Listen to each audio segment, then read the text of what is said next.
நடிகர் விஜயின் மகன் ஜேசன் சஞ்சயை நாம் தளபதி விஜயுடன் சேர்த்து வசந்த முல்லை பாட்டிலும் நான் அடிச்ச தாங்கமாட்ட பாட்டிலும் பார்த்திருப்போம். ஆனால் அதன் பிறகு அவர் பள்ளி படிப்பை தொடர்ந்து பெல்நாட்டில் திரைப்பட படிப்பையும் படிக்க சென்று விட்டார். அங்கிருந்து சில ஆண்டுகளுக்கு பிறகு படிப்பை முடித்துவிட்டு மீண்டும் சென்னைக்கு வந்தார். 1.5 வருடங்களுக்கு முன்பாக ஜேசன் சஞ்சயின் முதல் படத்தை லைகா நிறுவனம் தயாரிக்க இருப்பதாக அதிகாரப்பூர்வ அறிவிப்பு வெளியானது.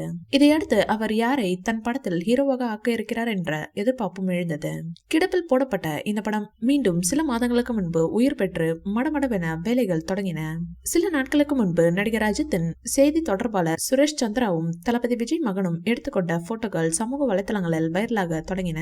இதையடுத்து சஞ்சயின் படத்திற்கும் சுரேஷ் சந்திரா தான் செய்தி தொடர்பாளர் என்பதால் இவர்கள் இருவரும் அடிக்கடி சந்தித்துக் கொள்ளும் நிலை ஏற்பட்டு வருவதாக கூறப்படுகிறது.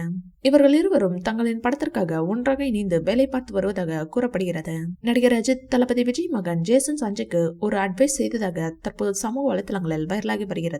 சஞ்சய் படத்தில் கமிட் ஆனவுடன் ஷூட்டிங் பணிகள் உள்ளிட்ட ப்ரொடக்ஷன் பணிகள் தொடங்க தாமதமானதாம். அப்போது கடுப்பான சஞ்சய் சுரேஷ் சந்திராவிற்கு ஒரு முறை போன் செய்து இது குறித்து பேசியிருக்கிறார். அப்போது தயாரிப்பு நிறுவனம் செய்யும் விஷயங்கள் குறித்தும் பேசியிருக்கிறார். இந்த போன் வந்தபோது தல அஜித் சுரேஷ் சந்திராவின் அருகில் தான் இருந்தாராம்.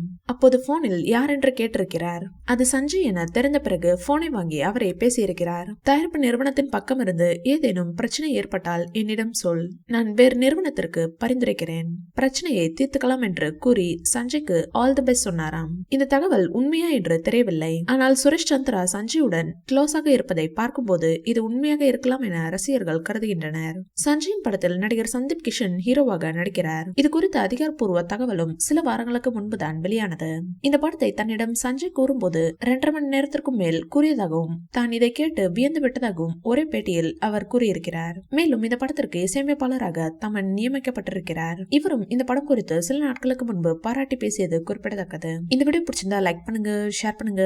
மேலும் விஜய் சார் பற்றிய தகவல்களுக்கு எங்க சேனலை சப்ஸ்கிரைப் பண்ணுங்க.